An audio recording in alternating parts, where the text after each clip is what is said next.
تو یہ تمام تر صورتحال ہے اور یہ زبردست انیشیٹو ہے جس کو سب نے سراہا، اور وہاں پر ظاہر ہے صحافی بھی موجود تھے، انہوں نے بھی تمام تر یہ سیمینار میں دیکھا اور جو وہاں بتایا جا رہا ہے کہ کیا کیا شعبے. اور پچھلے دنوں آپ کو یاد ہے SIFC کے بھی قیام عمل میں لایا گیا اور اس کے تحت کہا گیا کہ سرمایہ کاری ملک میں لائی جائے گی، بیرونی سرمایہ کاری لائی جائے گی، اور خاص طور پہ جو لوکل آپ کا انویسٹر ہے، زراعت کے شعبے سے منسلک جو افراد ہیں ان کو سہولیات دی جائیں گی تاکہ پاکستان میں جو زراعت کے حوالے سے کہا جاتا ہے کہ ہماری معیشت کا ایک میں کلیدی کردار ادا کرتا ہے، اس میں مزید بہتری لائی جا سکے. تو کچھ ایسے آپریشنل اسٹیپس بھی لینے ہوں گے جن کی وجہ سے صورتحال کو بہتر کیا جا سکتا ہے. ساتھ ہی جو ہم دیکھ رہے ہیں جو عالمی ریٹنگ ایجنسی فچ جس نے پاکستان کی جو ریٹنگ ہے اس کو بہتر کیا ہے، اس کے کیا اثرات پڑیں گے؟ کیونکہ ظاہر ہے جو انٹرنیشنل ڈونرز ہوتے ہیں، جو آپ کے دوست ممالک ہوتے ہیں، جب وہ آپ کو کسی بھی قسم کی فیسیلیٹیٹ کرتے ہیں، چاہے وہ ڈیٹ کے حوالے سے ہو یا پھر اس کی ڈیٹ ری پروفائلنگ کے حوالے سے ہو، ان معاملات میں یا پھر فنڈز کے اجرا کے حوالے سے ہو، وہ پھر ظاہر ہے ان کا بھی اعتماد اور ان کا بھی ٹرسٹ بڑھنے لگتا ہے کہ پاکستان وہ اسٹیپس اٹھا رہا ہے جن کی ضرورت ہے. اور ایک بات بھی ہمیشہ سے زور دیا جاتا ہے ریفارمز کے حوالے سے. تو یہ تمام تر صورتحال ہے اور ہم کوشش یہ کریں گے ظاہر ہے کہ معیشت کے حوالے سے آپ کو مزید بھی ایسی خبریں دیتے رہیں، اور اگر اچھی خبریں آئیں گی تو اس حوالے سے اس پر ہم مزید تجزیہ لیں گے. لیکن یہ بھی ایک اہم جز ہے پاکستان میں، وہ یہ ہے کہ ہم پچھلے تمام ایک عرصے میں جب سے جو حکومت آئی اس میں ہم نے یہ دیکھا کہ یہ کہا گیا کہ جو سیاسی عدم استحکام ہے، سیاسی عدم استحکام ایک بڑی وجہ بن رہا ہے جس کی وجہ سے یہ کہا جا رہا ہے کہ اس سے معیشت میں استحکام نہیں آ رہا. اب مسئلہ یہ ہے کہ انتخابات وقت پر ہوں، 1 سال بعد ہوں، کچھ مہینے بعد ہوں، یہ کیا صورتحال بنے گی؟ PDM میں ایک نیا محاذ کھل گیا ہے اور اب یہ بتایا جا رہا ہے، یہ خبریں ذرائع سے آ رہی ہیں اور مولانا فضل الرحمان جناب یہ کہہ رہے ہیں کہ اسمبلی کی میعاد 1 سال بڑھائی جائے. یہ اب مولانا کے حوالے سے خبریں ذرائع سے آ رہی ہیں کہ وہ اس بات کے خواہش مند ہیں.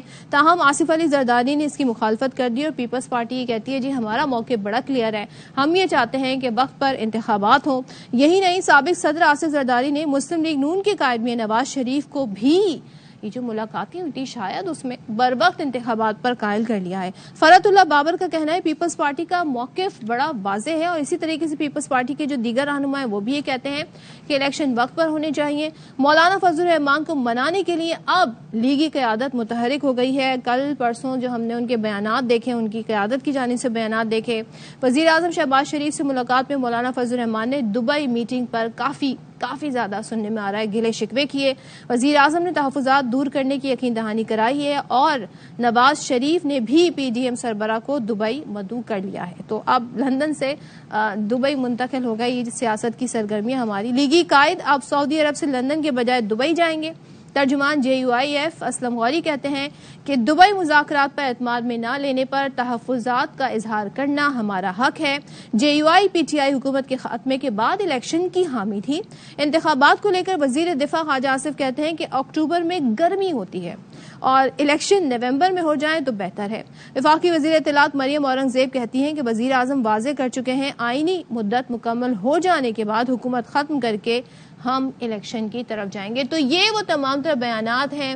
کیا یہ بیانات ایک کلیئر پکچر ہمارے سامنے لے کر آ رہے ہیں یا ابھی بھی ایسا لگ رہا ہے کہ بہت کچھ ہونا باقی ہے؟ تو ساری صورتحال پر بات کریں گے. ہم بات بیورو چیف خاور گمن ہمارے ساتھ ہیں. خاور بتائیے گا اب یہ جو PDM ہے اس میں ایک نیا محاذ کھڑا ہو گیا ہے. اب ہم یہ دیکھ رہے ہیں کہ جو اتحادی ہیں ان کے گلے شکوے سامنے آ رہے ہیں، اور چلیں گلے شکوے تو ہوتے ہیں، انتخابات سے پہلے تو ہوتے ہیں، لیکن کوئی نومبر کی بات کرتا ہے، کوئی اکتوبر کی بات کرتا ہے، ایک جماعت کہتی ہے جی وقت پر ہونے چاہیے. آپ کو کیا لگتا ہے، کیا سینس آپ کو مل رہا ہے ان جماعتوں کے اس طرح کے گلے شکووں سے؟ ایک چیز تو بہت واضح نظر آ رہی ہے اسلام آباد میں بیٹھے ہوئے، وہ یہ ہے کہ اب جو ہے 12 اور 13 جو اگست کی درمیانی شب ہے، اسمبلی کا تو وقت پورا ہو جانا ہے. یہ نہیں ہو سکتا کہ جی جو موجودہ حکومت ہے وہ اس وقت سے آگے. کیا یہ اسمبلی انہوں نے ڈیزالو کرنی ہے، وہ 60 دن کی بجائے 90 دن کا آپشن لینا ہے، اس کے اوپر بات چیت ہو رہی ہے. لیکن وہ جو پہلے ایک کنفیوژن تھی نا، یا ایک آپشن کا ذکر آپ کو یاد ہوا کرتا تھا، ہم بھی اپنے پروگرام میں بات کیا کرتے تھے کہ خدا نخواستہ یہ جو ڈیفالٹ کا معاملہ ہے، IMF سے پیسے نہیں مل رہے، اگر وہ یہی لٹکی رہی ہے ڈیل IMF کے ساتھ تو پھر کیا بنے گا. معاشی ایمرجنسی لگا کے کہیں کوئی آپ کو یاد ہوگا یہ بات بھی کرتے تھے کہ ہو سکتا ہے ہمیں 6 مہینے سال جو ہے موجودہ نیشنل اسمبلی کا وقت بڑھانا پڑے. یہ تو بات اب واضح ہو گئی ہے کہ جو ہے اب الیکشن ہونے ہیں وہ 60 دن کے بعد ہوتے ہیں یا 90 دن کے بعد ہوتے ہیں. وہ دونوں آئینی آپشن ہے, اس کے اوپر بات ہو سکتی ہے. اب سوال جو سب سے اہم ہے نا جس کے اوپر لڑائی جھگڑا چل رہا ہے وہ یہ ہے تخت لاہور کی جو ان کے درمیان آپس میں جو تقسیم کا معاملہ ہے. IPP کے آنے کے بعد جو ہے اب آصف علی زرداری صاحب بھی پریشان ہیں. وہ یہی سمجھ رہے ہیں کہ پنجاب میں جو میرا حصہ بنتا تھا وہ اب وہ شاید IPP کو چلا جائے گا. دوسری طرف جو ہے پاکستان مسلم لیگ نون وہ دعوے دار اپنے آپ کو سمجھتی ہے پنجاب کا اکیلے کہ جی پنجاب میں چونکہ ہم نے 2018 میں بھی میجورٹی پارٹی کے طور پر الیکشن ہم نے جیتا تھا, لہذا اب بھی جو چانس جو ہے وہ ہمارا ہی بن رہا ہے اور ہم ہی جو ہے پنجاب کے اندر الیکشن جیتیں گے. اب کس کو کیا ملے گا, کس کے حصے میں کیا چیز آئے گا, اس کے حوالے سے ساری کی ساری بات ہو رہی ہے. IPP سیٹیں مانگ رہی ہے, اس کے علاوہ زرداری صاحب اپنا حصہ مانگ رہے ہیں, پاکستان مسلم لیگ نون اپنی چیز کے اوپر بیٹھی ہوئی ہے. ان سارے معاملات کے اوپر جو نا بحث و مباحثہ چل رہا ہے. اب چونکہ JUI کے جو صدر ہیں مولانا فضل الرحمان صاحب وہ یہ سمجھتے ہیں کہ جو سابقہ حکمران جماعت پاکستان تحریک انصاف تھی اس کے خلاف سب سے پہلے جو تحریک شروع کی تھی وہ انہوں نے کی تھی. لہٰذا یہ جو کامیابی PDM کو بحثیت ایک اتحاد کے ملی اس کا سہرا ان کے سر جاتا ہے. لہٰذا اب جو بھی آئندہ ایکویشن بننی ہے, جو معاملات آگے چلنے ہیں, کیئر ٹیکر پرائم منسٹر کون بنے گا, چیف منسٹر کون بنے گا, صدارت کس کے سر جائے گی, صدر پاکستان ظاہر ہے صدر بھی کسی نے بننا ہے, جو ہے ہمیشہ سے خواہش رہی ہے. تو مولانا صاحب صدارت میں انٹرسٹڈ ہیں پھر خاور کون نہیں ہوتا. وہ اس لیے جو وہ اپنے آپ کو تھوڑا سا لیفٹ آؤٹ محسوس کر رہے ہیں موجودہ جو آپ کو ظاہر ہے وہاں پہ دبئی کے اندر عید کے دوران جو ہے دونوں خاندان زرداری خاندان اور شریف خاندان وہاں پہ موجود رہے. ان کی ایک سے زیادہ ملاقاتیں ہوئیں, عید بھی اکٹھے منائی. تو وہ یہ سمجھ رہے ہیں کہ شاید کوئی ایسی کھچڑی پک گئی ہے جس میں ہمیں حصہ نہیں ملنے جا رہا یا ہمیں باہر رکھا جا رہا ہے, تو اس کے اوپر رد عمل دیا جا رہا ہے. کل ہم نے دیکھا یہاں پہ اسلام آباد میں جو ہے وزیر اعظم شہباز شریف صاحب نے بلایا بھی مولانا فضل الرحمان صاحب اور ان کے بیٹے کو بھی, ان کے ساتھ بھی بات چیت کی. ابھی جو ہے نواز شریف صاحب یہ جو آپ نے پنجاب کی ساری صورتحال بتائی, اب IPP کا رول بڑا اہم ہے, لیکن IPP میں کون ہے کون نہیں, کتنا یہ جماعت اس وقت اپنی دیکھ رہے ہیں کوئی اپنی ایک ایسی پکچر کریٹ کر پائی جس سے دوسری جماعتیں اپنے آپ کو تھریٹن فیل کریں, یہ نہیں سمجھ آتا. خبریں ایسی آتی ہیں کہ بھئی جہانگیر ترین صاحب نے 30 سیٹیں مانگ لی, نون لیگ 5 پہ راضی ہو گئی. تو آپ کے خیال میں یہ ایگزیجریٹڈ ایسے ہی رومرز خبریں ہیں, اور اتنا نمبرز کوئی جماعت دے سکے گی انہیں, اور کس بنیاد پہ دے گی ایک ایسی جماعت کو جس کا نہیں معلوم ظاہر ہے اب کب وہ اپنا مزاج ان کا تبدیل ہو جائے, کب وہ ہواؤں کا رخ دیکھیں اور دوسری طرف ہو جائیں. تو آپ کے خیال میں ایک ایسی جماعت کو سپورٹ کرنا بہتر سمجھے گی یا وہ PP کے ساتھ مل کے کچھ معاملات طے کرنا چاہے گی پنجاب میں؟ دیکھیے جی معاملہ یہ ہے کہ IPP کے بننے کے بعد ظاہر ہے ایک خطرہ تو محسوس ہو گیا. وہ خطرہ وہ PTI کو خطرہ نہیں ہے, وہ بنیادی طور پر خطرہ ہو رہا ہے جو PDM کو, کیونکہ آپ کو یاد ہوگا کہ پنجاب کے اندر یہ ساری کی ساری آپ کو جب وزارت اعلیٰ حمزہ شہباز کے پاس گئی تھی, وہ جو بوٹم نو کانفیڈنس ہوا تھا, وہ جو 2320 منحرف ارکان تھے PTI کے, آپ کو پتا وہ جو گروپ بنا تھا, اس گروپ نے جو ووٹ کیا تھا وہ جہانگیر خان ترین صاحب کے کہنے کے اوپر, آپ کو یاد ہوگا پھر حمزہ شہباز ان کے گھر بھی گئے تھے شکریہ ادا کرنے بھی جہانگیر خان ترین کے. تو وہ اس وقت جو ہے بنیادی طور پر IPP کو یہ بتایا جا رہا ہے کہ ظاہر ہے ان کے پیچھے بھی ایک سپورٹ سسٹم ہے, اور اگر ان کو میدان میں اتارا گیا ہے تو ان کو بھی کچھ نہ کچھ تو ملے گا. لہذا وہ اب یہ ایک دوسرے سے جو ہے یہ خطرہ محسوس کر رہے ہیں. اب ظاہر ہے اس وقت جو پاکستان تحریک انصاف ہے اس کا کچھ علم نہیں ہے کہ وہ کیا اس کا بنے گا. ظاہر ہے ان کی قیادت کے خلاف جو کیسز چل رہے ہیں وہ ابھی معاملہ درمیان میں ہے, کیا بنے گا کیا نہیں بنے گا. تو ہر بندہ جو ہے اس وقت ظاہر ہے دیکھیے سیاست جو ہے نام ہی اسی چیز کا ہے کہ آپ دیکھ رہے ہوتے ہو کہ کس وقت کے اوپر آپ کو کیا فیصلہ کرنا ہے, کدھر جانا ہے, کس کے ساتھ بیٹھنا ہے. وقت اب تھوڑا ہے, مقابلہ سخت ہے, لہٰذا جو ہے آپ روزانہ کی بنیاد پہ اس طرح کے بیانات آپ کو سننے کو ملیں گے, اور آپ کی پوزیشننگ ہو رہی ہے آئندہ انتخابات کے لیے.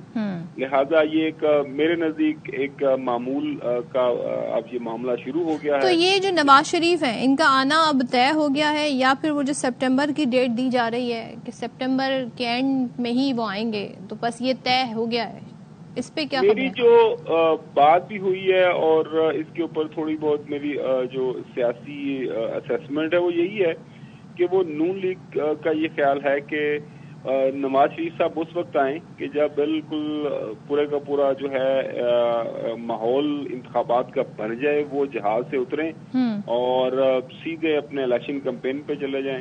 وہاں ظاہر ہے باہر سے آئیں, اس کے بعد داتا صاحب جائیں گے, مختلف جگہوں پہ جائیں گے, لوگوں کا ایک ماحول بنے گا اور اسی جو ہے وہ پورے کا پورا جو وہ مومنٹم بنے, مومنٹم کو لے کے انتخابات کی طرف جایا جائے. اس کے ساتھ ساتھ ظاہر ہے ان کے خلاف وہ کیسز کا معاملہ چل رہا ہے, اس کے اوپر بھی وہ قانونی ان کے جو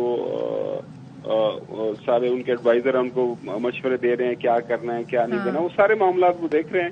تو وہ میرے خیال میں جو میری خبر ہے وہ انتخابات کے قریب ہی آئیں گے, جب الیکشن ہو جائے اس کی تاریخ طے ہو جائے گی. اس کے بعد جناب الیکشن کی طرف جانا تو یہ سارے کا سارا معاملہ پھر اس طرف جائے گا. چلیں لیٹس سی کیا ہوتا ہے. اور خبر تھینک یو سو مچ. اور یہ پاکستان کی سیاست ہے جس میں آئے روز ہم کوئی نہ کوئی نئی خبر تبدیلی ہوتے دیکھتے رہتے ہیں. ہم بنیادی جو ایک پورا منظر ہے وہ تو ویسے ہی رہتا ہے, لیکن بیانات کی حد تک ہم دیکھتے ہیں جی معاملات آگے بڑھتے رہتے ہیں. دیکھتے ہیں اب پی ڈی ایم مزید کیا فیصلے کرتی ہے. کل ہم نے آپ کو ایک پورا واقعہ بتایا تھا کہ کس طریقے سے گیس سلنڈر میں دھماکہ ہوا اور اس کے بعد پوری بلڈنگ بہہ گئی. جہلم میں واقعہ پیش آیا تھا, پوری بلڈنگ گر گئی تھی, 7 افراد جان کی بازی ہار گئے, 10 شدید زخمی بتائے جا رہے تھے. کسی نے کہا جی کہ گیس لیکیج تھی, کسی نے کچھ وجہ بتائی. اب وہ ظاہر حتمی رپورٹ جب آئے گی تو معلوم ہوگا. انیشیلی طور پہ یہ ہوا, اور اس طرح کے واقعات ہم دیکھتے ہیں اکثر و بیشتر ہوتے رہتے ہیں. لیکن اب اس حوالے سے ایک اچھی خبر یوں ہے کہ اب باقاعدہ طور پر جی گیس لیکیج کا پتہ لگایا جا سکے گا. وہ کیسے؟ کیونکہ پاکستان میں ٹیلنٹ کی کمی نہیں ہے اور نوجوانوں کو سپورٹ ملے یا نہیں, لیکن وہ کچھ نہ کچھ اپنی جو فیلڈ ہے اس میں ایسا کچھ کرتے رہتے ہیں, انوویٹو آئیڈیاز لے کر آتے رہتے ہیں, جس سے ہم دیکھتے ہیں نئی نئی ڈیوائسز بھی بناتے رہتے ہیں, ایپس بھی بناتے رہتے ہیں. تو یہاں پر ہم ایسے ہی نوجوانوں کی بات کریں گے جن کا تعلق کوئٹہ سے ہے. محمد زاہد خان کی بات کریں گے جنہوں نے گیس لیکیج کا مسئلہ حل کر دیا ہے. کیسے انہوں نے ایک ڈیوائس ایجاد کی ہے جو گھر میں گیس لیکیج کی صورت میں آگاہ کر سکتی, یعنی الارم کے ذریعے, کسی بھی نوٹیفیکیشن کے ذریعے. گیس لیکیج سے آئے روز گھروں میں آگ لگنے, یا کسی ہم شاپ پہ دیکھتے ہیں کہ وہاں پر دھماکوں کے اکثر واقعات ہو جاتے ہیں, اور ظاہر ہے اس سے انسانی جانوں کا ضیاع ہوتا ہے. لیکن اس ڈیوائس کی مدد سے اب گیس لیکیج کا پتہ چل سکے گا, اور صورت میں ظاہر سی بات ہے کسی بھی نقصان سے بچنا ممکن بھی ہو جائے گا. یہ ڈیوائس موبائل ایپ کے ذریعے بھی کنٹرول ہو سکتی ہے. تو اس ڈیوائس میں جی اب تک کیا کامیابیاں سمیٹی گئی ہیں, کس طرح کام کرے گی اور کتنی افورڈیبل ہوگی, یہ تمام تر وہ معاملات سوالات ہیں. اسی حوالے سے ہم بات کریں گے اس ڈیوائس کو ایجاد کرنے والے نوجوان محمد زاہد خان سے. Zahid, thank you so much for joining us in Bakhabar Savera. بتائیے گا یہ جو ڈیوائس ہے اس کو ایجاد کرنے کا خیال کیوں آیا, اور یہ کیسے, یہ ڈیٹیکٹر ہے بیسکلی, تو یہ کیسے کام کرے گا, ذرا ہمیں اس کا کچھ بتائیے گا انیشیلی.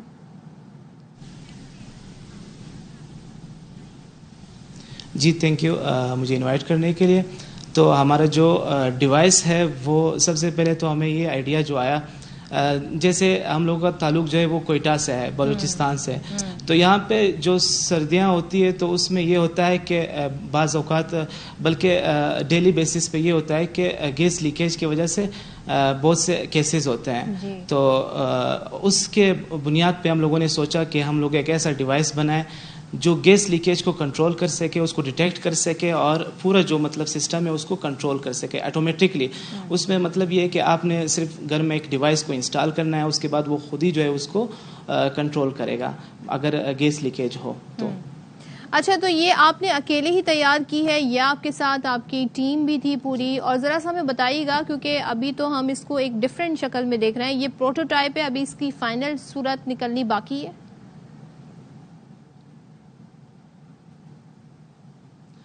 جی، اس طرح ہے کہ ہم نے اس کو پروٹوٹائپ تو ہم نے تیار کروایا ہے، لیکن ہم نے اس کو انسٹال بھی کروایا ہے۔ آپ اگر اس ڈیوائس کو انسٹال کرتے ہیں تو اگر ہم ایگزامپل لیتے ہیں کہ ایسے گھر کے جس میں 3 سے 4 رومز ہے اور ایک کچن ہے، تو اس گھر کا کاسٹ جو ہے وہ آئے گا 13 سے 15 ہزار کے درمیان میں اس کا کاسٹ آئے گا انسٹالیشن کے ساتھ۔ اچھا، اور اس کو کلوز رکھنا ہوگا، اس کو جو ہے گھر کے جو خواتین وہ بالکل سمپل گیس طریقے سے کنیکشن جہاں پر ہو وہاں سے کلوز رکھنا ہوگا اسے؟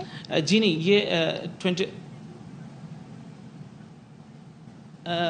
نہیں، اس کو آپ کہیں پہ بھی رکھ سکتے ہیں، صرف یہ کہ اس کا جو کنیکشن ہے وہ گیس کے ساتھ ہو، بس اس کا کنیکشن گیس کے ساتھ ہو۔ اس کو آپ کہیں پہ بھی رکھے گھر میں، یہ پورے گھر کے لیے کام کرے گا اور ڈیٹیکٹ کرے گا، مطلب اس کے جو سمپل کچھ جو ہے وہ جو سینس کرتے ہیں گیس کو، لیکیج کو، تو وہ ہر روم میں لگیں گے۔ اس کے علاوہ جو ڈیوائس ہے وہ گھر میں آپ کہیں پہ بھی رکھ سکتے ہیں۔ ٹھیک ہے، تھینک یو سو مچ۔ محمد زاہد خان ہمارے ساتھ تھے، بتا رہے تھے انہوں نے جی اپنے دوستوں کے ساتھ مل کر ڈیوائس تیار کی ہے جسے گیس ڈیٹیکٹر کا نام دیا، اس کی وہ پورا فنکشنالٹی ہمیں بتا رہے تھے کہ وہ کیسے کام کرے گی، لیکن جو وہ انسٹالیشن کاسٹ ہے وہ بھی بتا رہے تھے۔ لیٹس ہوپ کہ مزید ریفائنڈ فارم میں سامنے آئے اور لوگوں کو اس سے فائدہ پہنچے۔ تو یہاں پر ہم بریک لے رہے ہیں، بریک کے بعد واپس آئیں گے اور بہت ساری سٹوریز آپ کے ساتھ شیئر کریں گے۔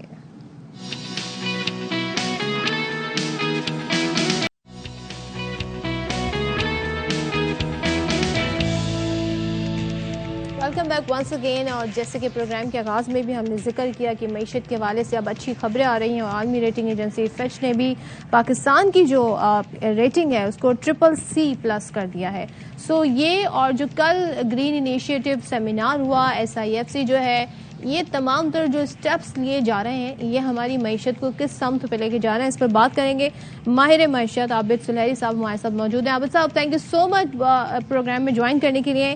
بتائیے گا کل خاص طور پہ جو گرین انیشیٹو پروگرام اور سیمینار منعقد کیا گیا، اس میں جو بتایا گیا کہ اب فیوچر میں زراعت کو کتنی اہمیت دی جائے گی اور کتنی امپورٹنٹ ہے زراعت ہمارے لیے، تو ذرا ہمیں بتائیے گا کہ اس کے کیا چیدہ خدوخال بیان کیے گئے اور کتنی امید رکھی جائے۔ دیکھیے، پاکستان جیسے ممالک کو ماحولیاتی تغیر، کلائمیٹ چینج سے جو چیلنجز کا سامنا، اس میں ایک بہت بڑا چیلنج ہماری فوڈ سیکورٹی اور ایگریکلچر ہے۔ پچھلے سال کے سپر فلڈز میں آپ نے دیکھا کاٹن کی کراپ ہماری 50% سے زیادہ اس کا لاس ہوا۔ جب بھی گندم کی کٹائی کا سیزن آتا ہے ہم دیکھتے ہیں کہ آندھی اور طوفان شروع ہو جاتا ہے، ہیٹ ویو شروع ہو جاتی ہے، جس کی وجہ سے آپ کے جو باغات ہیں وہ امپیکٹ ہو رہے ہوتے ہیں۔ اب یہ ساری چیزیں جو ہے یہ اس چیز کا تقاضا کرتی ہیں کہ ایگریکلچر کو اپڈیٹ کیا جائے۔ اس سے پہلے پاکستان جو ہے یہ خطہ یہ ایک گرین ریولوشن دیکھ چکا ہے 70s میں، اور اس سے قحط اور جو خشک سالی تھی، ہنگر تھا، اس کو قابو پانے میں مدد ملی۔ اب جو دور ہے یہ پریسیجن ایگریکلچر کا دور ہے، اور یہ ایک بہت امپورٹنٹ انیشیٹو ہے جو کہ اسپیشل انویسٹمنٹ فیسیلیٹیشن کونسل کے انڈر لیا گیا، اور یہ جو حال ہی میں لینڈ انفارمیشن مینجمنٹ سسٹم جو لانچ کی تھی چیف آف آرمی اسٹاف اور پرائم منسٹر نے، یہ اسی کے ایک آف شوٹ ہے جو کل سیمینار تھا۔ اس میں گرین گروتھ اسٹریٹجی ریویل کی گئی، کس طریقے سے دوست ممالک جو ہیں ان کو پالیسی کنسسٹنسی اور پالیسی کنٹینیوٹی کی ایشورنس دی جا رہی ہے کہ وہ پاکستان میں جو غیر آباد زرعی رقبہ ہے اس کو آباد کریں، اس کو جو نئی ٹیکنالوجی، سیٹلائٹ آپ کی جو انفارمیشن ہے، database, drone technology, multispectral analysis, یہ ساری چیزیں جو ہوں گی یہ نہ صرف کسان کو بدلتے ہوئے موسموں سے فور کریں گی، بلکہ یہ ہمارے کاشتکار کو پریپیئر کریں گی کہ ہم اپنے محدود رقبے سے جو کہ اب سکڑتا چلا جا رہا ہے زرعی رقبہ، اس سے میکسیمم ییلڈ پوٹینشیل جو ہے وہ حاصل کر سکے۔ اور مجھے کوئی شک نہیں، ڈاؤٹ نہیں کہ اگر اس کو جیسے پلان کیا گیا اس طرح سے امپلیمنٹ کیا جائے تو پاکستان جو ہے اس کی فوڈ سیکورٹی کے پرابلمز کافی حد تک بہتر ہو سکتے ہیں۔ وزیر اعظم نے ظاہر اس موقع پر خطاب بھی کیا، اور وہ یہ کہتے ہیں کہ جی خلیجی ریاستوں کے حوالے سے کہتے ہیں کہ وہ $40 ارب کے اجناس دوسرے ممالک سے منگواتے ہیں، اگر پاکستان اس طرف توجہ دے تو کتنا کارگر ہماری معیشت کے لیے ثابت ہو سکتا ہے اور کیا اس حوالے سے اسٹیپ لیے جا سکتے ہیں؟ دیکھیے یہ پاکستان میں چونکہ لیک آف پریپیئرڈنیس تھی، جس کی وجہ سے یہ خلیجی ریاستیں جو ہیں وہ بہت سے اس خطے میں دوسرے ممالک کی طرف انہوں نے دیکھنا شروع کر دیا اپنی فوڈ سیکورٹی کے لیے، اور وہاں پہ انویسٹمنٹ کرنا شروع کر دی. اور اگر پاکستان جو ہے وہ اس خطے میں ریلیونٹ رہنا چاہ رہا ہے، اگر ہم چاہتے ہیں کہ ہم جو ایگریکلچر جو نیچرل انڈومنٹ ہے ہماری اس کو کیپٹلائز کرتے ہوئے خلیجی ریاستوں میں اپنے انفلوئنس جو ہے وہ برقرار رکھ سکے، تو ظاہر ہے کہ ہمیں اپنی ایگریکلچر کو ماڈرنائز کرنا ہوگا، ڈیجیٹل ایگریکلچر کی طرف جانا ہوگا. اور لمز جو ہے لینڈ انفارمیشن مینجمنٹ سسٹم، اس میں سعودی عربیہ نے آلریڈی $500 ملین کی کمٹمنٹ جو ہے اس کے سینٹر آف ایکسیلنس بنانے کے لیے کی ہے. اب اگر سعودی یا آپ کا گلف کنٹریز سے انویسٹمنٹ آتی ہے، ریاست جو ہے وہ پالیسی کنسسٹنسی اور پالیسی کنٹینیوٹی کی ایشورنس دیتی ہے، اور پولیٹیکل ول یہاں پہ ہوتی ہے، اور ہمارے ہاں جو لاکھوں ایکڑ زرعی اراضی قابل کاشت اراضی جو کہ اس وقت بنجر پڑی ہے، اس کو استعمال میں لایا جاتا ہے، تو یہ ایک ون ون ون کمبینیشن ہے. ہم اپنی زراعت کو فروغ دے سکتے ہیں، ملک میں انویسٹمنٹ لے کے آ سکتے ہیں، اور خلیجی ریاستیں جو ہیں وہ ہم سے یہ فوڈ جو ہے یہ امپورٹ کر سکتی ہیں، جس کے بدلے میں ہمارا ڈالر ریونیو جو ہے اس میں بھی اضافہ ہوگا. اچھا، اور یہ بڑی امپورٹنٹ ایک خبر آئی جس پر وزیر خزانہ نے ٹویٹ بھی کیا اور انہوں نے مبارکباد بھی دی وزیر اعظم کو، وہ یہ والی جو آپ کی جی فچ والی مالیاتی ریٹنگ ایجنسی نے جی CCC کر دیے. تو ذرا ہمیں بتائیے گا اس سے کیا مراد لی جا سکتی ہے، اور ایسے میں جب IMF سے معاملات طے ہونے جا رہے ہیں تو یہ کتنی اہمیت رکھتی ہے ریٹنگ جو آئی ہے؟ دیکھیے میں تو آپ کے پروگرامز میں پہلے سے کہہ رہا تھا کہ پلان A B C جو ہے وہ IMF ہی ہے، اور کوئی پلان نہیں ہے ہمارے پاس. اور IMF میں ہونا جو ہے وہ اس بات کی ضمانت ہوتی ہے کہ ہم ایک فسکل ڈسپلن میں ہیں. جب تک ہم IMF شیٹ میں نہیں تھے، ہم دیکھ رہے تھے کہ روپے پہ پریشر جو ہے وہ بڑھتا چلا جا رہا تھا، روپے کی قدر کم ہو رہی تھی، اور تمام ریٹنگ ایجنسیز نے ہماری جو ریٹنگ ہے ان کو ڈاؤن گریڈ کرنا شروع کر دیا تھا. اب یہ جو اسٹینڈ بائی ایگریمنٹ ہے، اس کی وجہ سے ڈالرز کا انفلو شروع ہوگا، نہ صرف IMF کے $1.4 بلین بلکہ سعودی عربیہ، چائنا، قطر، UAE اور جو جنیوا پلیجز تھیں جنوری میں جو سیلاب زدگان کے لیے ہوئی تھی، وہ پلیجز بھی اسی لیے رکی ہوئی تھی کہ پاکستان IMF پروگرام میں نہیں تھا. تو یہ تھوڑے تھوڑے کر کے گریجولی پاکستان کے پاس ڈالرز کا انفلو شروع ہو جائے گا، اور جب انفلو آئے گا تو ظاہر ہے کہ روپے کی قدر میں استحکام آئے گا. اور جو فچ کی ریٹنگ ایجنسی جنہوں نے CCC ہمیں کل اپ گریڈ کیا ہے CCC نیگیٹو سے، اس کا مطلب یہی ہے کہ ان دا لانگ ٹرم روپے کی قدر جو ہے اس میں کوئی خدا نخواستہ کو بہت زیادہ اس کو مشکلات کا سامنا نہیں ہوگا، جیسا کہ پچھلے چند مہینوں میں ہم دیکھ رہے تھے کہ روپیہ تیزی سے. عابد صاحب ذرا یہ بتائیں، یہ تو سب خوش آئند بھی قرار دے رہے ہیں، لیکن سب کا تمام معیشت دان جو ہے ان کا اس بات پر اتفاق ہے کہ جو یہ IMF کی ایڈ بھی جو ہمیں مل رہی ہے اسٹینڈ بائی ایگریمنٹ کی صورت میں، یا جو اس طرح ریٹنگ ایجنسیز ہمیں پازیٹیو ریٹنگ کی طرف لے کے جا رہے ہیں، یہ ایک بہت چھوٹی سی ونڈو اوپن ہوئی ہے. اصل کام تو اس کے بعد شروع ہونا ہے، ریفارمز کی صورت میں ہونا ہے، تو وہ اس کے لیے ہم کیا کر رہے ہیں؟ یہ ایک برج فائنانسنگ ہے، اور جو پاکستان کو بریدنگ اسپیس دے رہا ہے اگلے 9 مہینے کے. اس کے بعد ظاہر ہے کہ جو بھی الیکٹڈ گورنمنٹ آئے گی اس کو دوبارہ سے ایک نیا IMF پروگرام میں جانا ہوگا. لیکن اس IMF پروگرام کی تیاری کے لیے یہ سمجھ لیجئے کہ میڈیکل ٹرمینالوجی میں اگر میں بتانا چاہوں کہ بہت دفعہ میں ہوتا ہے کہ سرجری سے پہلے پیشنٹ کو آپ کو تیار کر رہے ہوتے ہیں، اس کو سپلیمنٹس دے رہے ہوتے ہیں کہ ایک خاص قسم کی ٹریٹمنٹ شروع کی جا سکے.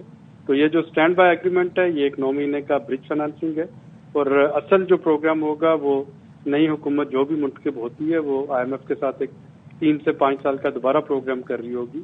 اور اگر ہم اس پہ امپلیمنٹ کرتے ہیں تو that would ensure over economic stability. لیکن یہ برج فائنانسنگ بہرحال بہت ضروری تھی اعتماد کی بحالی کے لیے، اور یہ جو مشکلات تھی امیڈیٹ ڈیفالٹ کا جو خطرہ تھا اس کو اوائڈ کرنے کے لیے. اور ظاہر ہے ان تمام پالیسیوں کی کنٹینیوٹی جو بھی معیشت کے طور پہ اسٹیپ لیے جا رہے ہیں ان کی کنٹینیوٹی چاہے وہ نگراں سیٹ اپ ہو یا آنے والی حکومت ہو، اس میں ضروری ہے، تبھی ہم ایک کلیئر پکچر کی طرف جا سکتے ہیں معیشت کے حوالے سے. جی بالکل ایسے ہی، اور اسی کے لیے میرا خیال ہے کہ تمام اسٹیک ہولڈر جو اب مل بیٹھ کے اکانومی پہ بات کر رہے ہیں، نہ صرف تمام سیاسی جماعتیں، ہماری سیاسی اور عسکری قیادت، ہماری بزنس کمیونٹی، آئی تھنک یہ ایک نیک شگن ہے کہ اب ہم at least for the time being معیشت پہ سیاست نہیں کر رہے بلکہ سب معیشت کے لیے فکر مند ہیں۔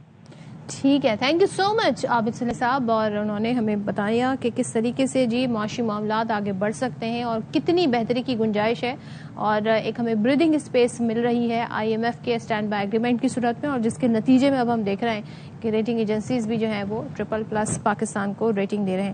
اچھا جی، اب بات کرتے ہیں پاکستان کے کچھ کلچر کے حوالے سے بھی، اور ایسا ہے کہ بہت سارے ہم دیکھتے ہیں کہ بیرون ملک سے سیاح آتے ہیں اور یہاں پاکستان میں آ کے یہاں کے کھانوں، یہاں کے کلچر، یہاں کی خوبصورتی دیکھ کر وہ حیران ہو جاتے ہیں، کیونکہ ظاہر ہے ایک انٹرنیشنلی ایک ڈفرینٹ امیج ہے، لیکن جب وہ یہاں کر خود ساری چیزیں ایکسپیرینس کرتے ہیں تو ان کے لیے بڑا یہ خوش آئند اور حیران کن انکشاف ہوتا ہے۔ تو ایسے جی سائیکل پر آنے والی پاکستان آئی ہیں جی جرمن خاتون ہیں، جنہیں والد سے ملنے کی خواہش نے سیاح بنا دیا، انہیں ٹورسٹ بنا دیا، اور آج ہماری جو نمائندہ ہیں عشرت خان، وہ ہمیں ان سے ملوا رہی ہیں اور وہ ہمیں بتائیں گی کہ انہیں پاکستان آ کر کیسا محسوس ہوا، یہاں کے لوگوں سے مل کر کیسا محسوس ہوا۔ تو آئیے دیکھتے ہیں، عشرت ہمیں ان خاتون سے ملا رہی ہیں۔ ہوتا ہے نا، اس کا کوئی مول نہیں ہوتا۔ تو یہ میڈلین جو ہے یہ اپنے والد سے ملنے ٹرکی پہنچی، اور ٹرکی کے بعد مڈل ایسٹ گئی، مڈل ایسٹ سے ہوتے ہوتے پھر وہ پاکستان آئی، اور یہاں پر آ کر جو انہوں نے کھانے مینشن کیے اس میں حلوہ پوری تھی، بریانی تھی، چائے تھی، آلو کا پراٹھا۔ تو صبح سویرے انہوں نے ایسے کھانے مینشن کر دیے جو ہم اپنے ناشتوں میں یعنی کہ آلو کا پراٹھا اور حلوہ پوری یوز کرتے ہیں۔ تو خیر ابھی تو میں اس کافی پر ہی گزارا کرتی ہوں، یہاں پر بریک لیتے ہیں، بریک کے بعد واپس آتے ہیں۔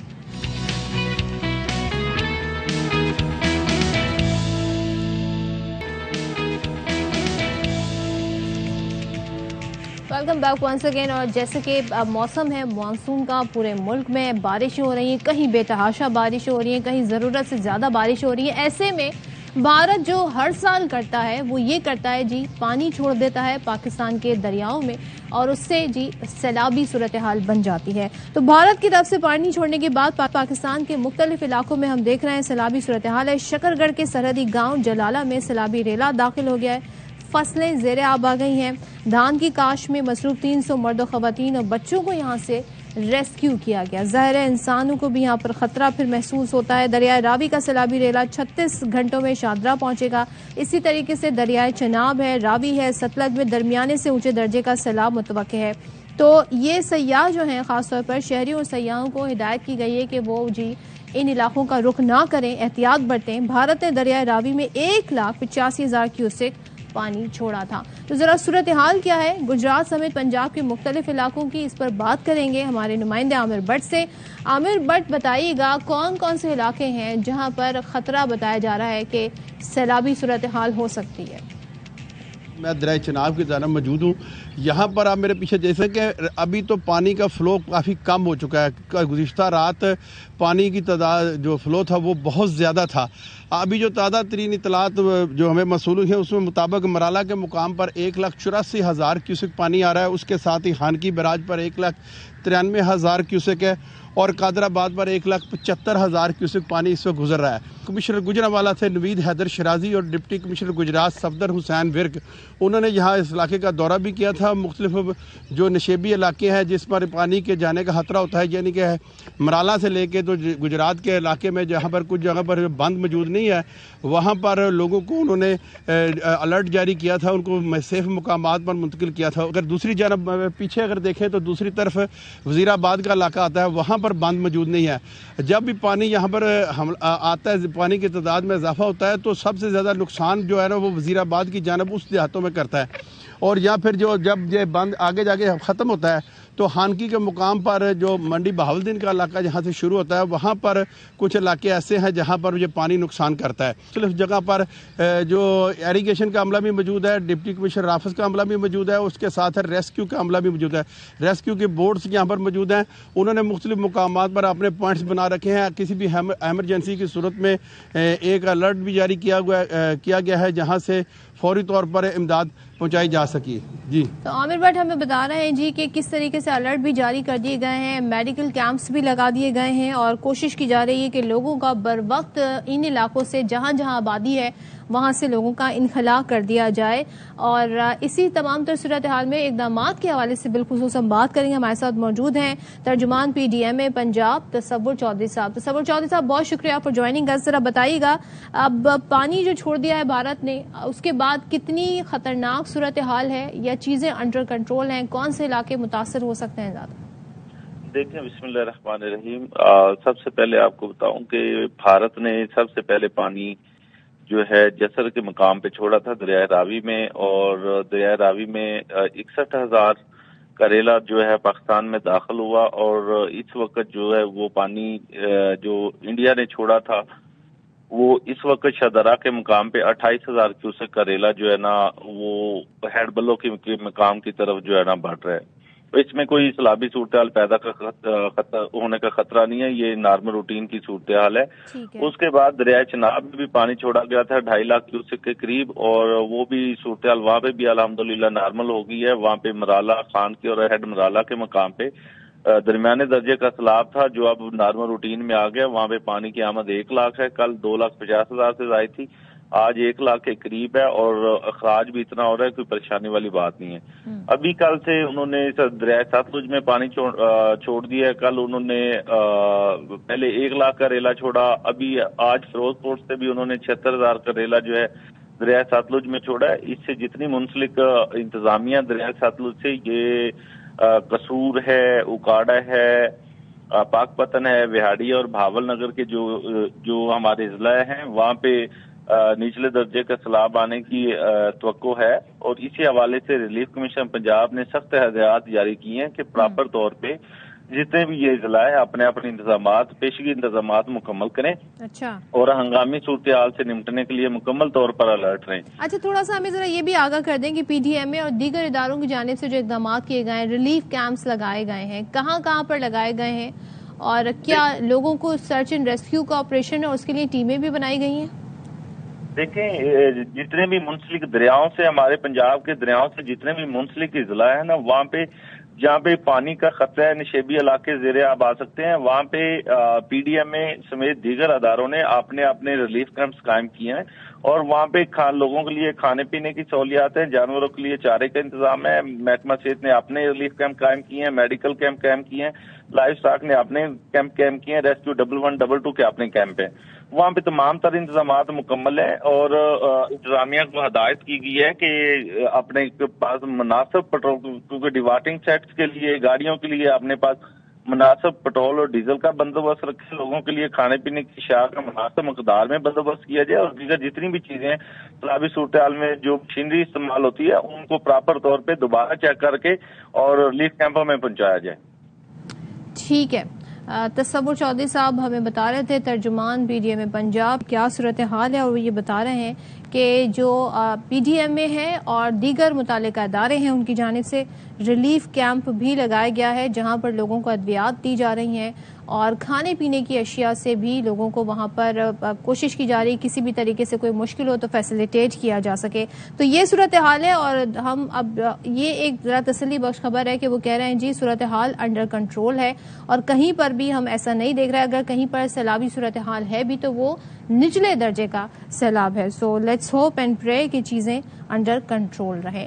اب آپ کو بتاتے ہیں گرمیاں ہیں, اور گرمیوں میں ایک بڑی مشکل یہ ہوتی ہے, ایک تو کھانا پکانے میں بڑی خواتین کو مشکل ہوتی ہے کیونکہ کچن میں بہت گرمی ہوتی ہے, اوپر سے آگ ہوتی ہے. لیکن ہمارے یہاں ایک روایت یہ بھی ہے کہ مٹکوں میں اکثر ہم دیکھتے ہیں جو پانی رکھا جاتا ہے وہ بھی ٹھنڈا ہوتا ہے. اسی طریقے جو مٹی کے برتن ہوتے ہیں جب اس میں کھانا بنایا جاتا ہے تو اس کا ٹیسٹ جو اسٹیل کے برتن میں کھانے بنائے جاتے ہیں اس سے مختلف ہوتا ہے. اب میں صرف کھانے کی بات نہیں کر رہی, میں اب آپ کو روٹی بھی بتاتی ہوں کہ روٹی جو بنائی جا رہی ہے ان کا بھی بڑا ہی اپنا ایک مزہ ہوتا ہے اگر وہ ایسے تندور میں پکائی جائیں جو کہ مٹی سے بنا ہوا ہو. تو وہاں کی جو پکی ہوئی روٹی ہوتی ہے اس میں جو پکی روٹی ہے اس کا اپنا مزہ الگ ہوتا ہے. دیہاتوں میں اس کا ہم زیادہ رواج دیکھتے ہیں, اور مٹی کے تندور کیسے بنائے جاتے ہیں, اس میں روٹی بن کے کیسی اس کی شکل نکلتی ہے, اس حوالے سے ہمیں بتا رہے ہیں آج امیر عمر چمن اپنی اس رپورٹ. تو یہ روٹی آپ نے دیکھی بڑے ہی ذائقے میں بھی مزے کی ہوتی ہے, کیونکہ شہروں میں ہم یہ دیکھتے ہیں کہ لوہے اور اسٹیل کے تندور پر بھی روٹیاں پکائی جاتی ہیں, اس کا رواج زیادہ ہے. لیکن یہاں کی بنی روٹی اور مٹی کے برتن میں بھی بنے جو کھانے ہوتے ہیں وہ بھی بھی بڑے لذیذ ہوتے ہیں. ان کا ایک اپنا الگ ہی ذائقہ ہوتا ہے اور ان کی الگ ہی ہم دیکھتے ہیں اس پہ کھانے پکنے کا پروسیس بھی جو ہے وہ بڑا ڈفرینٹ قسم کا ہوتا ہے. سو یہ وہ صورتحال ہے جو ہم نے آپ کو بتائی. امیر امور چمن اس حوالے سے رپورٹ کر رہے تھے. اس سے پہلے ہم آپ کو مزید بھی اور چیزیں بتائیں. اس وقت ایک خبر آپ کے ساتھ شیئر کر لیتے ہیں. نگراں وزیر اعلیٰ پنجاب محسن نقوی اور وزیر خزانہ اسحاق ڈار کی زیر صدارت اجلاس میں کپاس کی امدادی قیمت پر تبادلہ خیال ہوا ہے اور اجلاس میں chairman FBR، group leader APTMA Gohar Ijaz, Fawad Mukhtar اور وزارت خزانہ کے حکام نے شرکت کی ہے. تو خواجہ نصیر ہمارے نمائندے اس اجلاس سے متعلق مزید بتائیں گے. بتائیے خواجہ نصیر. بالکل جی، وفاقی وزیر خزانہ اسحاق ڈار کے ساتھ ملاقات ہوئی ہے نگران وزیر اعلیٰ پنجاب سید محسن رضا نقوی سے، اور اس ملاقات کے اندر کپاس کی جو آئندہ فصل ہے اور جو پیداوار ہے اس حوالے سے تفصیلی تبادلہ خیال کیا گیا ہے.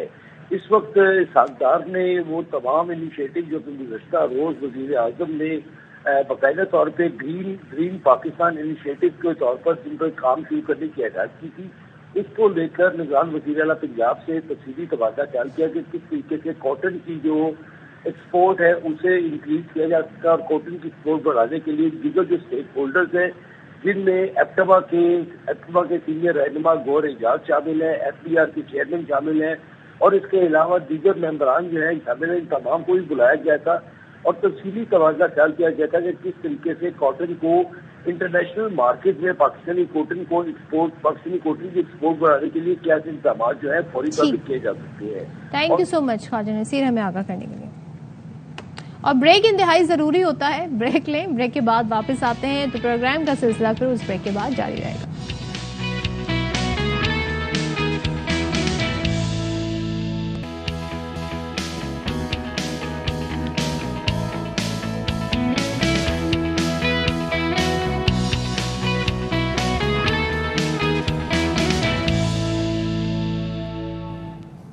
السلام علیکم، ویلکم بیک ونس اگین. باخبر سویرا میں 10 بجے ایک بار پھر خوش آمدید. 10 نہیں بلکہ 10:03 ہوئے ہیں اور اس گھنٹے میں بہت ساری ایسی باتیں شیئر کی جاتی ہیں آپ کے ساتھ جو آپ کی صحت عامہ سے متعلق ہوتی ہیں، اور خاص طور پہ ہم یہ بتاتے ہیں جی ٹیکنالوجی کی فیلڈ میں کیا ہو رہا ہے، اور کچھ آپ کو ٹپس بھی ایسے دیتے ہیں جس کو اپنا کر آپ اپنا لائف سٹائل بھی بہتر کر سکتے ہیں، خاص طور پہ اپنی صحت سے متعلق، چاہے وہ آپ کی مینٹل ہیلتھ ہو یا فزیکل ہیلتھ ہو، ان چیزوں سے آپ جی کیسے صحت مند رہ سکیں. تو یہ بہت ساری باتیں ہیں. ساتھ ہی جی ہمارے ملک میں کھیلوں کی یوں تو دنیا بھر میں بڑے شوقین ہوتے ہیں، لیکن پاکستان میں جی کرکٹ کا جو کریز ہے وہ کسی سے ڈھکا چھپا نہیں. اور جب بھی کرکٹ میچ ہو کہیں بھی پاکستانی ٹیم جیسے کہ ابھی سری لنکا پہنچی ہوئی ہے، تو یہ جو میچز ہوتے ہیں پاکستانی جو ہیں دن بھر ایک ایک بال پہ نظر رکھتے ہیں. ایسے میں بہت قریب ہے اب ایشیا کپ بھی ہونے والا ہے، اس کے بعد ورلڈ کپ بھی ہوگا. تو ساتھ ہی ساتھ جب ایسے ایونٹس آتے ہیں جہاں پر بھارت اور پاکستان کا ٹکراؤ ہونے کی امید ہوتی ہے کہ دونوں ٹیمیں میدان میں ٹکرائیں گی، تو وہاں پر ہم دیکھتے ہیں پہلے سے ہی بیانات شروع ہو جاتے ہیں، اور خاص طور پہ بھارت کی جانب سے جو ایک نیگیٹو بھارت کی جانب سے میسیج دیے جاتے ہیں وہ بھی ہمارے سامنے. سیاست کی جاتی ہے اس پر کافی زیادہ، اور وہ ہو بھی رہی ہے. جیسے کہ جو میچز انڈیا نے پاکستان میں آ کر کھیلنے ہیں اس کے لیے انڈیا کہہ رہا ہے کہ جی ہم یہاں نہیں آئیں گے. ایک ہائبرڈ سسٹم ہم نے انہیں دیا ہے. اب اس ہائبرڈ سسٹم کے تحت بھی اب ہمارے یہاں سے بھی آوازیں اٹھ رہی ہیں کہ جی اگر بھارت نہیں ایشیا کپ میں آ رہا تو پھر ہمیں بھی ورلڈ کپ میں جا کر نہیں کھیلنا چاہیے. یہ تمام تر وہ معاملات ہیں جس پر ہم بات کریں گے، لیکن سب سے پہلے اس گھنٹے کی ٹاپ سٹوریز کیا ہیں وہ دیکھ لیتے ہیں.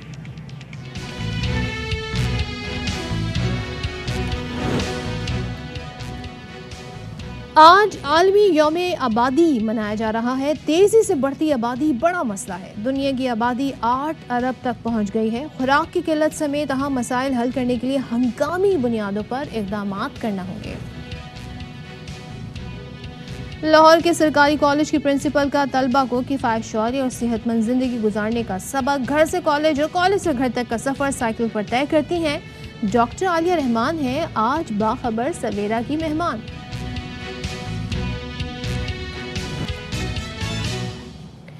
اس سے پہلے کہ ہم آگے بڑھیں آپ کو اسلام آباد یہ چلتے ہیں جہاں پر گھندارا تہذیب پر بین الاقوامی سمپوزیم سے اس وقت خطاب جاری ہے. And I hope, now I am not going to announce, but I hope that soon, in end of July or first week of August, 2 chartered flights from 2 different countries will come with the Buddhist followers here.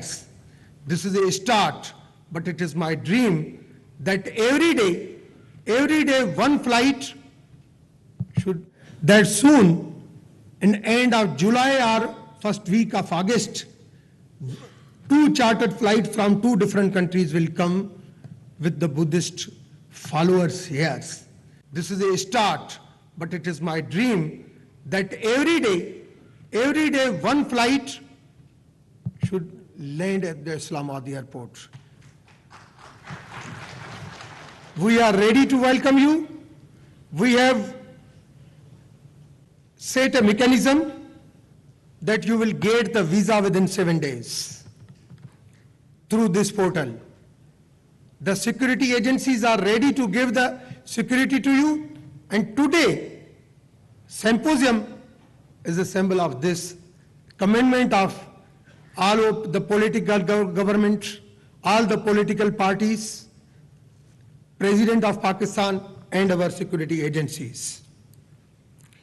The Gandhara civilization, particularly renowned for its Buddhist art, played a pivotal role in the spread and development of Buddhism across the region. The iconic Gandhara sculptures, with their exquisite craftsmen and fusion of the local and foreign influences, continue to mesmerize. تو یہ آپ دیکھ رہے ہیں جی direct اسلام آباد سے گندھارا تہذیب جو ہے اس پر بین الاقوامی سمپوزیم کا انعقاد کیا گیا. وزیر اعظم نے اس حوالے سے ٹاسک فورس تشکیل دی, اس کے چیئرمین رمیش کمار اس سے خطاب کر رہے تھے. اب ہم آپ کو جی ملواتے ہیں اور استاد کی پہلے بات کرتے ہیں. استاد کی کیا ہی بات ہے, استاد نہ صرف آپ کو زیور کے تعلیم سے آراستہ کرتا ہے بلکہ آپ کو گائیڈ کرتا ہے, آپ کے مستقبل کے معماروں کو کہتے ہیں نا تیار کرتا ہے. نہ صرف یہ بلکہ ہم یہ دیکھ رہے ہیں کہ ہمارے جو ٹیچرز ہیں وہ بڑے ہی اپنے کام میں بڑی دل جمی کے ساتھ کام کرتے ہیں. آج ہم آپ کو ایک ایسی ہی استاد سے ملوائیں گے جو نہ صرف اپنا یہ فرض نبھا رہی ہیں بطور استاد, بلکہ وہ ایک ماحول دوست اقدام اٹھانے کے لیے بڑا اسٹیپ بذات خود بھی لے رہی ہیں. یعنی کہ وہ اپنے جو اسٹوڈنٹس ہیں یا جو ان سے انسپریشن لیتے ہیں, انہوں نے ان کے لیے ایک ایسا عملی نمونہ پیش کیا ہے. کس صورت میں جی, وہ کالج سے سائیکل پر کالج جاتی ہیں اپنے گھر سے, اور اسی ذریعے سے کالج سے واپسی جو اپنے گھر ہے وہ سائیکل سے کرتی ہیں. تو سائیکل کا سفر کرتی ہیں وہ, کسی گاڑی کا استعمال نہیں کرتی ہیں. یہ کیوں ضروری ہے؟ ہم انوائرمنٹ کی اکثر بات کرتے ہیں, ہم دیکھتے ہیں جی اتنی انوائرمنٹ کے لیے کام نہیں کیا جا رہا, لیکن سڑکوں پر ایک ٹریفک کا ازدحام ہے, ایک شخص ایک گاڑی میں بیٹھا ہوتا ہے. اور اگر میں صرف کراچی شہر کی بات کروں تو یہاں پر مسئلہ یہ ہے کہ لوگوں کی اپنی ٹرانسپورٹ ہے, پبلک ٹرانسپورٹ کم ہونے کی وجہ سے ہم بائکس اور گاڑیوں کا بہت زیادہ دیکھتے ہیں استعمال, جس کی وجہ سے ہمارا ماحول جو ہے وہ جی خاص طور پہ ہمارا انوائرمنٹ جی اس میں کافی زیادہ آلودگی بھی ہے. تو یہ جو پرنسپل ہے ان کا نام ہے ڈاکٹر عالیہ رحمان, اور یہ گورنمنٹ کالج لاہور سے انہوں نے ماسٹرز کیا ہوا ہے, جامعہ پنجاب سے ایم فل اور آسٹریلیا سے پی ایچ ڈی کی ڈگری حاصل کر رکھی ہے, اور سائیکل کو اپنی مستقل سواری انہوں نے بنا لیا ہے. روزانہ اس پر وہ سفر بھی کرتی ہیں, یہ آپ مناظر بھی دیکھ رہے ہیں, اور ماحول دوست اقدام اٹھانا ان کی زندگی کی پرائیورٹی ہے. وہ کہتی ہیں جی کہ جو دھواں چھوڑتی گاڑیاں ہیں وہ شہر کو آلودہ کر رہی ہیں, اور میں چاہتی ہوں کہ میرے اس اقدام جی اور لوگ بھی انسپریشن حاصل کریں. تو ہمارے ساتھ موجود ہیں ایم او کالج کی پرنسپل ڈاکٹر عالیہ رحمان صاحبہ, ان سے بات کریں گے. السلام علیکم, بہت شکریہ عالیہ رحمان صاحبہ. السلام علیکم, thank you for inviting me here. یہ بتائیے گا کہ اب عموماً جس طرح کی کلچر اور سوسائٹی میں ہم رہتے ہیں وہاں پر لڑکیوں کا ایک تو گھر سے نکلنا بڑا مشکل ہے, دوسرے سائیکل کی سواری کرنا اور وہ روزانہ کالج آنا اور کالج سے گھر آنا, یہ تو بہت ہی مشکل ہے. پہلے تو یہ بتائیے آپ کو خیال کیسے آیا, اور پھر یہ سٹیپ آپ نے لیا تو کیا گھر سے اور فیملی کی طرف سے کتنی سپورٹ ملی؟ ایکچولی جب میں پی ایچ ڈی کرنے گئی تھی آسٹریا تو وہاں پہ ایک کلچر ہے, اسٹوڈنٹس سائیکل پہ جاتے تھے یونیورسٹی اور اسی سے واپس آتے تھے. تو میں نے بھی وہاں جاتے ہی سائیکل خرید لی اور بڑی انڈیپینڈنس فیل کرتی تھی. جیسی چھٹی ہوئی, ٹرام بند ہے تو بھی میں اپنے سائیکل پہ جاتی تھی. 4 سال بعد 2008 میں جب میں پاکستان واپس آئی تو میری پوسٹنگ ایم اے کالج میں ہو گئی. ایم اے کالج میرے گھر سے ویسے ڈائریکٹ 13 کلومیٹر دور ہے. تب سگنل فری نہیں تھے تو سگنلز پہ رکنا ہوتا تھا. اکثر مطلب جیسے 4-5 سگنل تھے تو میں گاڑی پہ آتی تھی اکیلی گاڑی چلا کر. تو ایک تو گرمی لگتی تھی, بار بار بریک لگتی تھی, اے سی نہیں چلتے تھے صحیح کیونکہ آپ اسپیڈ پہ جائیں تو ہی اے سی اچھا ورک کرتے ہیں, اور ٹائم بھی کنزیوم ہوتا تھا, میں تھک جاتی تھی واپسی پہ. پھر میں نے سوچا ایک دن کہ ہمت کرتی ہوں سائیکل لے لیتی ہوں, just for just exercise point of view سے, کیونکہ وہاں تو میں آرام سے کرتی تھی. اپنے گھر والوں کو میں نے سمجھایا کہ پلیز مجھے منع نہ کرنا, اٹس جسٹ اے ٹرائل. جی, تو ان کو بھی یہی فکر تھی کہ ٹریفک اتنی بے ہنگم ہے کہ ضرور کوئی نہ کوئی چوٹ لگ سکتی ہے. تو چونکہ ہم وہاں پہ بھی ہیلمٹس لیتے تھے, پہنتے تھے, تو سائیکل کے ساتھ میں نے ہیلمٹ لازمی خریدی. تو کالج میں پہلی دفعہ آئی تو تھک گئی, واقعی لگتا تھا کہ یہ غلط فیصلہ ہو گیا ہے. جی جی جی جی, لیکن یہ دیکھا کہ تھک تو گئی ہوں لیکن میں ہاف ٹائم میں پہنچ گئی ہوں. سگنلز پہ بھی میں جلدی نکل جاتی ہوں, اس سینس میں کہ ٹریفک جب تک سٹارٹ لیتی ہے میری سائیکل تو سٹارٹ ہو جاتی ہے, اور جہاں پھنستے ہیں ٹریفک جام ہے تو گاڑیاں رکی ہوئی ہیں, بریکیں لگا رہی ہیں. جی بالکل, سائیکل تو کہیں سے بھی نکل جاتی ہے. تو مجھے اتنی خوشی ہوئی کہ فریڈم جیسے مل گئی ہے. تب سے اب تک میں لائک ایگزیکٹلی 2018 سے میں ریگولرلی سائیکل پہ آ رہی ہوں, اور ریگولرلی. تو یہ انیشلی آپ نے کہا کہ آپ نے کہا میں تھک گئی, آپ کو ذرا سا لگا, ظاہر ہے اوور ویلم بھی اکثر انسان ہو جاتا ہے جب بھی کوئی وہ نیا کام شروع کرتا ہے. لیکن ہماری معاشرے کا ایک بڑا مسئلہ یہ بھی ہے کہ جب خواتین اس طریقے سے سائیکل پر سفر کریں تو لوگ بڑے غور سے دیکھتے ہیں, بڑے حیران کن ان کے ریئیکشن ہوتے ہیں. تو وہ جو رد عمل تھا اس کو آپ نے کیسے ہینڈل کیا, اور یا اگنور کیا, کیا کیا آپ نے؟ ہوتا ہے پیشن, ہوتا ہے دل جمی کے ساتھ 1 مہینے 2 مہینے, لیکن پھر مونوٹنی آ جاتی ہے, پھر آپ کو لگتا ہے جی اب یہ کام بن گیا, اور جو چیز جب کام بن جائے نا تو پھر اس میں ہمارا دل کم لگنے لگتا ہے. تو پھر آپ کے خیال میں اب آپ نے گاڑی کے سفر میں کیا فرق محسوس کیا اور سائیکل کو ہی کیوں کنٹینیو رکھا؟ پھر واٹ موٹیویٹڈ؟ میرا یہ ہے کہ جی میں جب پرنسپل بنی یہاں جنوری میں مجھے چارج دیا گیا تو مجھے گاڑی ملی, ڈرائیور ملا, اے سی والی گاڑی ہے, ٹائم پہ مجھے پک اینڈ ڈراپ ہوتا ہے. تو 15 دن تو میں نے خوب انجوائے کیا. لیکن 15 دن کے بعد میں نے دیکھا کہ I started feeling unhealthy, like میری ایکسرسائز نہیں ہو رہی تھی. میں کالج کیونکہ میرے لانگ آورز ہیں تو میں 6 بجے تک اگر گھر جاتی ہوں تو ہمت ہی نہیں ہوتی کوئی اور ایکسرسائز یا رننگ کرنے کی. اور اس کے علاوہ دیکھیں یہ کارڈیو ایکسرسائز ہے سائیکلنگ, آپ کا ہارٹ بیٹ تیز ہوتا ہے, آپ کے بلڈ سرکولیشن برین میں بڑی اچھی جاتی ہے, تو اس سے مینٹل ہیلتھ یا جو آپ نے پڑھا ہوگا ڈوپامین لیول بھی ہائی ہوتا ہے. تو ہیپی, جس کو ہیپی ہارمون کہتے ہیں, تو I always feel happier when I am doing cycling.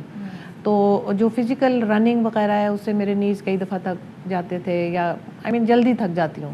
Cycling سے جلدی تھکاوٹ نہیں ہوتی. تو میں نے 15 دن کے بعد لائک 16 فیبرری کو میں نے دوبارہ سے, میرا اسٹراوا پہ میں ہوں تو ہم نوٹ ڈاؤن کرتے ہیں ہم کہ ڈیلی رائڈ کیسی ہے. تو کچھ 16 فروری سے میں نے پھر دوبارہ سے سائیکلنگ شروع کی, اور started feeling again fit mentally and physically. Thank you so much Aliya Rehman صاحبہ, اور really I really appreciate آپ نے اس حوالے سے ہمیں بتایا کہ نہ صرف یہ ایکسرسائز ہے, یہ آپ کو فٹ بھی رکھتی ہے, آپ کا اسٹریس لیول بھی کم کرتی ہے, اور ساتھ ہی ساتھ یہ ماحول دوست بھی ہے. تو یقیناً یہ بہت سے لوگوں کی, اور خاص طور پہ خواتین کے لیے انسپریشن بنے گی, اسٹوڈنٹس کے لیے انسپریشن بنے گی کہ وہ جی ایک تو پیٹرول بچائیں, پیسے کم ہوتے ہیں, جب آپ اسٹوڈنٹس ہوتے ہیں تو مشکل سے تھوڑی سی پاکٹ منی آپ کو ملتی ہے, اسے بچائیں, جا کے کینٹین سے کچھ کھا لیں لیکن ہیلدی کھائیے گا. مگر اگر آپ یہ ایکسرسائز کرنا چاہتے ہیں, کنٹینیو رکھنا چاہتے ہیں, تو سائیکل کا استعمال کریں ود ہیلمٹ, تو یہ آپ کے لیے زیادہ بہتر ہوگا. اچھا جی, ذرا اب آپ کو خبریں بھی کچھ شیئر کرتے جائیں. کراچی میں پولیس نے ڈی ایم سی کی نرسری گٹکا بنانے کے لیے دینے والے ڈی ایم سی ملازم کامران سمیت 8 افراد کے خلاف مقدمہ درج کر لیا ہے. اور پولیس کا اس حوالے سے کیا موقف ہے, ذرا اس پر بات کر لیتے ہیں ہمارے نمائندے نذیر شاہ سے. نذیر بتائیے گا پولیس مزید کیا بتا رہی ہے؟ بالکل, دیکھیں گزشتہ روز نارتھ ناظر آباد بلاک ایل میں ٹاسک فورس نے تیموریہ پولیس کے ہمراہ چھاپا مار کر بھاری مقدار میں گٹکا اور دیگر اجزاء برآمد کیے تھے, جس میں 8 ملزمان کو گرفتار کیا گیا تھا. اور اب